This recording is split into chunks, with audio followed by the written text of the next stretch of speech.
எந்த வீட்டில் அதிக செடிகளும் பச்சை பசேல்னு இருக்க பார்க்குறீங்களோ நீங்கள் நினைக்கிறீங்க அதுக்கு கண்டிப்பாக துளசி செடி வந்து ரொம்ப முக்கியமானது. அது வந்து அந்த செடிகளுக்காக ஒரு புழு வரும். அந்த உயிர் தோற்றம் அதிகமாக இருக்கும்போது வாரிசின் வளர்ச்சி அதிகமாக இருக்கும். அதனால அதான் அந்த காலத்துல வந்து சுத்தி செடிகள் வச்சு கையால் பூ பறித்து இறைவனுக்கு சமர்ப்பிப்பது ரொம்ப விசேஷமானது. வீட்டில் வந்து ஒரு ஆண் வந்து ஒரு பெண்ணை ரொம்ப ஆண்டுகிட்டே இருப்பான். ரொம்ப நீ இப்படி பண்ணணும் அப்படி பண்ணணும்னு சொல்லிக்கிட்டே இருக்கும்போது அந்த இடத்துல ஒரு செம்பருத்தி செடியை வைத்து அவ டெய்லி வந்து அந்த செம்பருத்தி செடியை வீட்டில் உள்ள போட்டோவுக்கு வச்சுக்கிட்டே இருந்தானா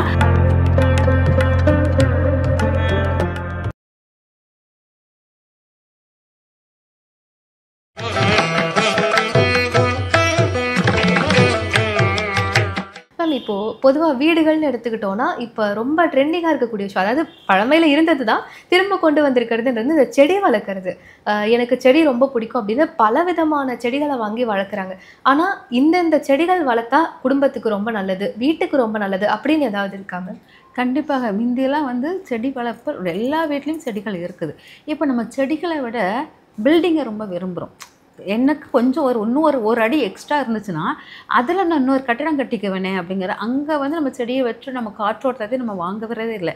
அதுதான் நம்மளுக்கு பெரிய தடைகள். எந்த வீட்டில் அதிக செடிகளும் பச்சை பசேல்னு இருக்க பார்க்குறீங்களோ நீங்கள் நினைக்கிறீங்க மாடி தோட்டம் வளர்க்குறேன் மாடியில், அது வந்து இங்கே காலையில் எழுந்துச்சு பார்க்க முடியுமானா பார்க்க முடியாது.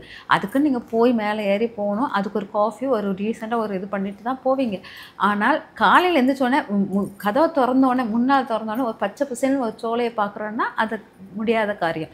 அது வந்து அந்த தோற்றம் ஒரு செடிகளுக்கு கொஞ்சம் இடம், மற்ற உயிர்களுக்கு கொஞ்சம் இடம் விட்டு அப்புறம் நம்ம உட்கார்றதுக்கு ஒரு இடம், இதுதான் வாஸ்து. இது வந்து இப்போதைக்கு யாருமே வைக்கிறது இல்லை, ஃபுல்லாகவே மறைச்சிருந்தோம்.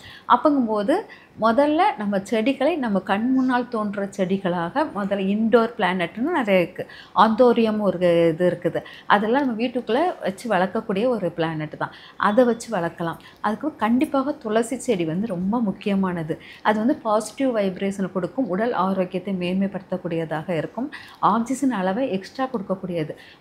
அது வச்சு நம்ம வளர்க்கலாம். அதுக்கப்புறம் வந்து மரங்கள் மாதிரி வைக்கிறது கூட நம்ம வைக்கலாம். நான்லாம் என்ன மாமரம் எனக்கு ரொம்ப பிடிக்கும். நான் இருக்கிற இடத்துல மாமரம் இருக்கும்.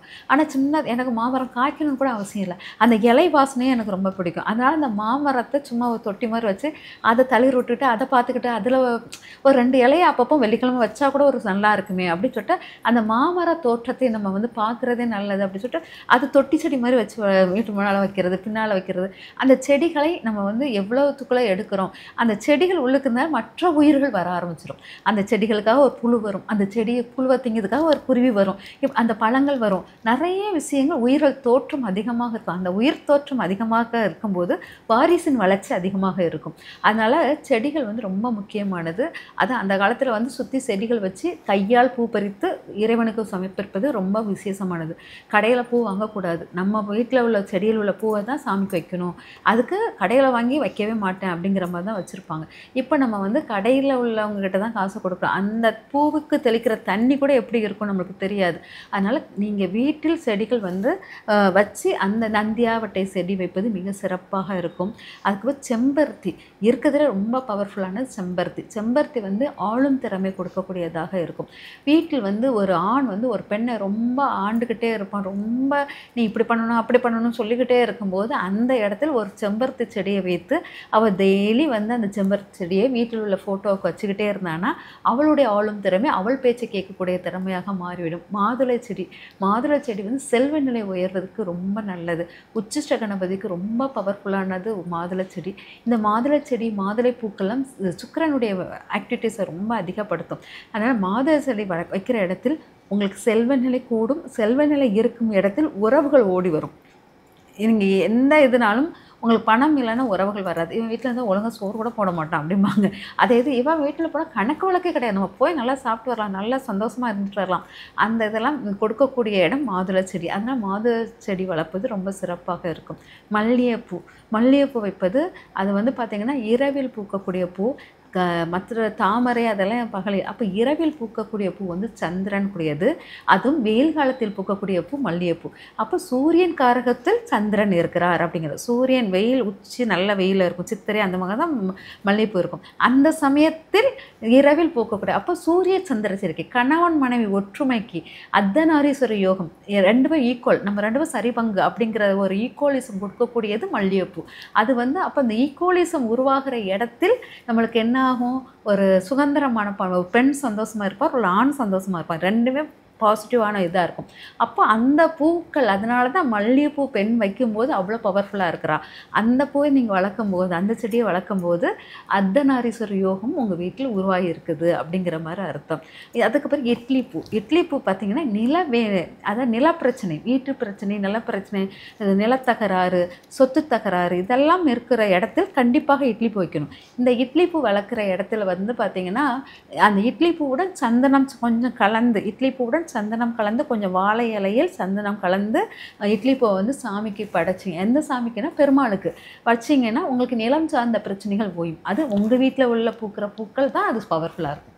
Okay ma'am. பூக்களில் இவ்வளோ விஷயங்கள் இருக்குன்னு தெரிஞ்சுக்கிட்டோம். இந்த தோட்டங்கள், வீட்டை சுற்றி இருக்க தோட்டத்தில் வந்து மரம் வைக்கிறோம் அப்படின்னா பொதுவாகவே நம்ம பார்க்கக்கூடியது இந்த வாழை மரமெல்லாம் கம்பல்சரி இருக்கும், நீங்கள் சொல்கிற மாதிரி செம்பருத்தி செடி.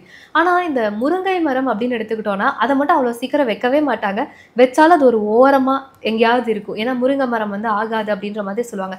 இந்த மாதிரி உண்மையாலுமே முருங்கை மரம் ஆக்சுவலாக ஆகாதாங்க? கண்டிப்பாக முருங்கை மரம் நம்ம வைக்கக்கூடாது. ஏன்னா முருங்கை மரம் வந்து ரொம்ப அந்த நல்ல உயரமாக வளரும், ஆனால் அது பலம் இல்லாதது, டக்குன்னு முறிவை கொடுக்கக்கூடியது. அதனால் அந்த முறிஞ்சிற தன்மை இருக்கிறதுனால நிறைய விஷயங்கள் நம்ம சகுனங்கள் இலை கம்புகள் முறியும் போது நமக்கு நெகட்டிவ் அதிர்வுகளை உருவாகும். அது போக அதில் வந்து கெட்ட சக்திகள் ஈஸியாக தேங்கிடும். ஏன்னா அது வந்து எம்டியான பிளேசஸ் இருக்கிற மாதிரி இருக்கும் அந்த முருங்கை கொப்பில். அந்த இதெல்லாம் லைட் வெயிட், அதனால் ஈஸியாக வந்து காற்று புகக்கூடிய தன்மை இருப்பதனால் சீக்கிரம் கெட்ட சக்திகள் உள்ளுக்கு வந்து உட்காந்துரும். அந்த கெட்ட சக்திகள் நம்ம வீட்டில் உட்காந்துச்சுன்னா நம்மளுக்கு அதிர்வுகள், கெட்ட அதிர்வுகள், சண்டைகள் இதெல்லாம் உருவாகும்.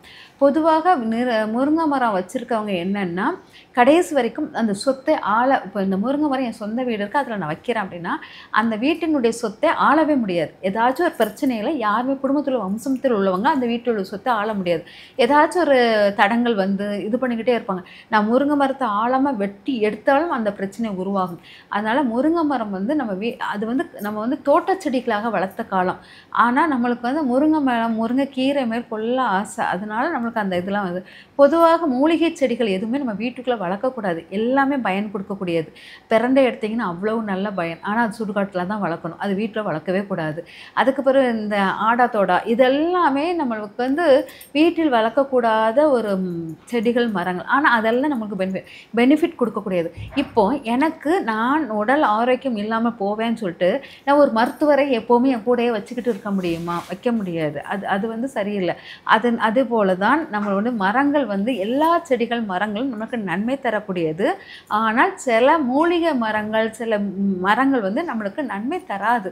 அதை வந்து நம்ம கொஞ்சம் இப்போது நம்ம ஒரு வீடு எடுத்தோன்னா அந்த வீட்டை ஒட்டி அதோடைய நிழல் வந்து நம்ம வீட்டு மேலே படக்கூடாது.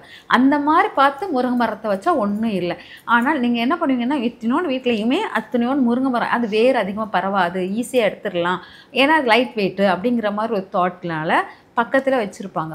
ஆக்சுவலாக என்னென்னா அந்த முருங்கை மரத்தில் கம்பளி பூச்சிகள் நிறைய உருவாகும்.